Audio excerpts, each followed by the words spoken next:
Okay, so this video is a work through of the most commonly missed questions from our exam that I had you guys take on Tuesday. That would be Tuesday, April 21st.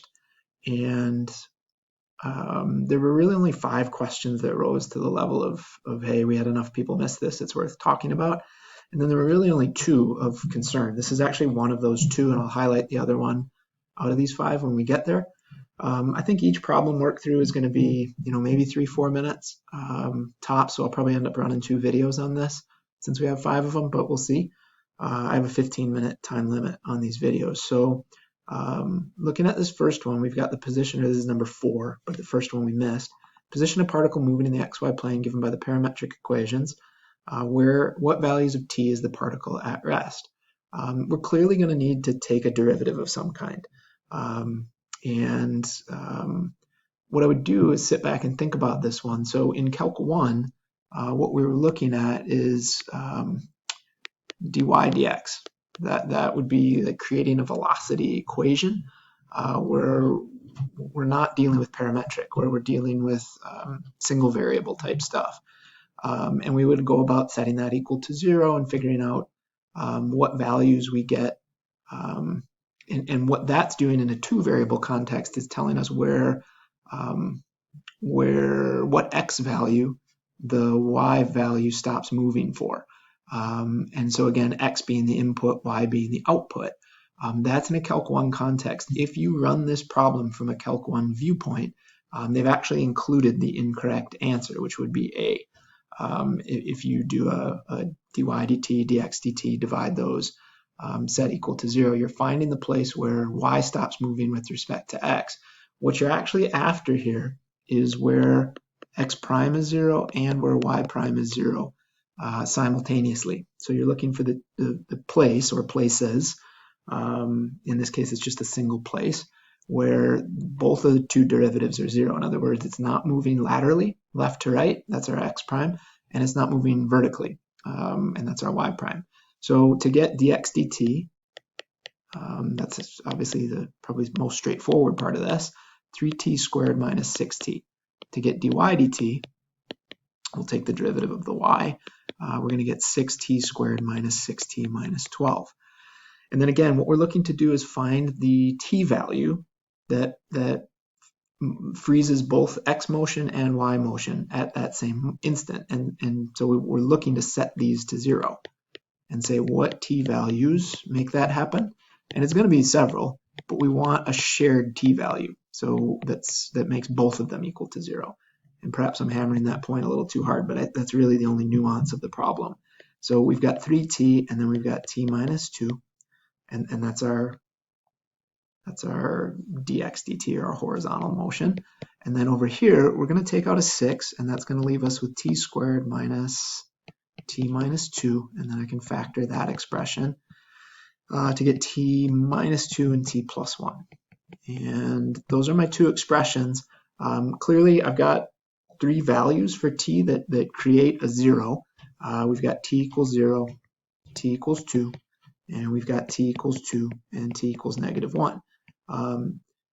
The only shared value being the t equals 2. In other words, that's the only time where both left to right and top to bottom motion stop.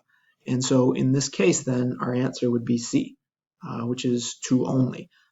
So again, we have to look at it through the parametric lens, which is a little bit different viewpoint than looking at it from a Calc 1 context. So hopefully that helps sort that one out. The next problem in line, and this was one of the less heavily missed ones. So again, when we get to the one that was more heavily missed, I'll kind of denote that. But this one still got missed by enough people that it's worth talking about. So we've got the graph of y equals x cubed plus ax squared plus bx minus 4. We're told it has a point of inflection at 1, negative 6, and then we're asked to find the value of b, and this is question number 15. So to do that, we're going to need 2 derivatives. So we're going to need a second derivative, and this is a Calc 1 question certainly. So I've got 3x squared, and let's see, it's going to be 2ax plus b would be my first derivative. And then I need a second derivative, so I'll take y double prime, and that would be 6x plus 2a. And then there's no b value, so the b is a constant, so that's going to go away when I take that second derivative. And so what I've got is an inflection point. That's a point that is literally on the function. That is on this function, which comes into play. But it's also the place where the second derivative is 0. So it is the x value. I'll put it in there. The 1 goes in for x. It's the x value that makes the second derivative 0.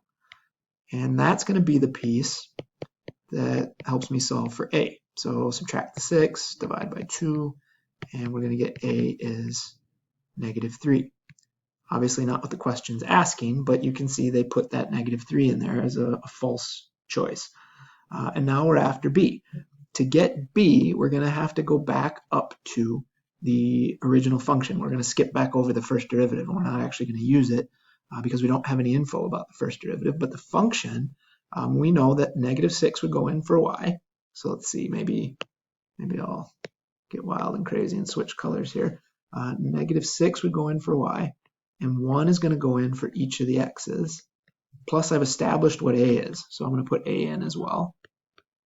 And I know it's not necessary to write the squared and the cube, but I'm just demonstrating that I'm actually taking 1 and putting it where each x value shows up. And then we're going to solve this expression for b, which will ultimately be the answer that we're looking for in this problem. So let's see. It's just arithmetic, which can be the trickiest part. So let's see, 1 minus 3, that's a -2. Minus 4, that's a -6. So I've got -6 equals -6 plus b. Arithmetic speaking, you add a 6 to both sides, or you can just recognize that b would have to be 0 to make this true. And in this case, b is 0, and there's my option. And look at that, they even gave it to us, b equals 0. So b equals 0, and yeah, okay, sarcasm probably doesn't translate through here. So I shouldn't do that. That's actually just me being attempt at humor. I've been home alone too long. So there we go, knock that out of there. And go back in here, and you know what, let's grab the highlighter, that's fun. So there's our answer, b is 0. And that's it, there's nothing more to this problem than that, no other hidden pieces. Third problem was number 24. Number 24, they're asking us to solve a differential equation, a separable differential, giving us an initial condition. And this actually, what ended up happening on this problem for you all is almost to a person, you picked one of two answers. And that tells me it was either D or E that you chose. That tells me that, hey, you know, we understand how to separate and solve, which is awesome. And then it's just a matter of what do we do with this whole plus minus deal. So we'll walk it through. When you separate this thing, you're going to get y dy, and you're going to get x squared dx. We'll integrate both sides, and that's going to get us y squared over 2 equals x cubed over 3 plus c. You can choose to solve for c at this point. You can wait. I'm going to solve for c at this point just because we can. So let's see, that's at 3, -2 is the actual point that's getting plugged in. 3 goes in for x, so I've got 27 over 3. -2 goes in for y, so I've got 4 over 2. And let's see, that's going to be, what would that equal to? 27 over 3 is just 9. That's just 2, so I've got 2 equals 9 plus c, so I'm going to subtract. I'll write that out.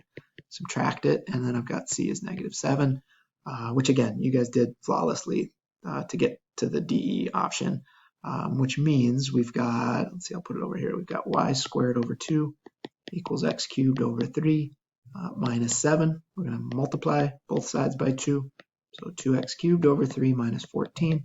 Then we're going to take a square root. When you take a square root, you get a plus minus. You always do.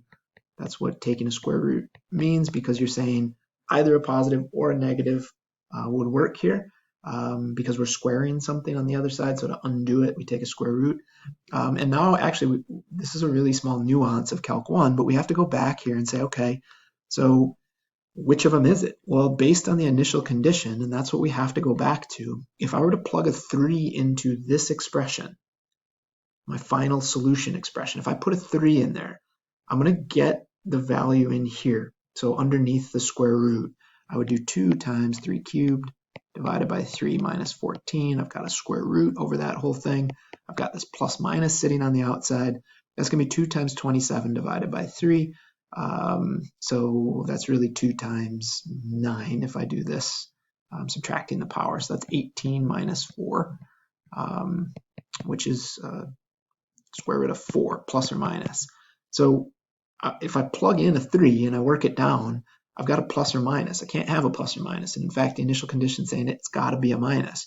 Where that then comes in is you then need to select the minus. You need to choose the negative. And you just, it's really more of an intuitive final piece of the solution than something you can mechanically show or do beyond checking it, or just recognizing it comes from the initial condition. So long-winded way of me saying, hey, we got to pick the negative. It's just a little Calc 1 nuance that tripped a few people up, but good that we catch it and see it and get a problem written through on it. So that is letter E. And I see I'm closing in on enough of a time limit where I'm not going to be able to do the last two on this video. So I'm going to do a separate video for them. The next one that I'm going to do, actually number 28, being the most heavily missed of those two. So the second kind of high miss problem that we'll talk through, but I'll put that as a separate video.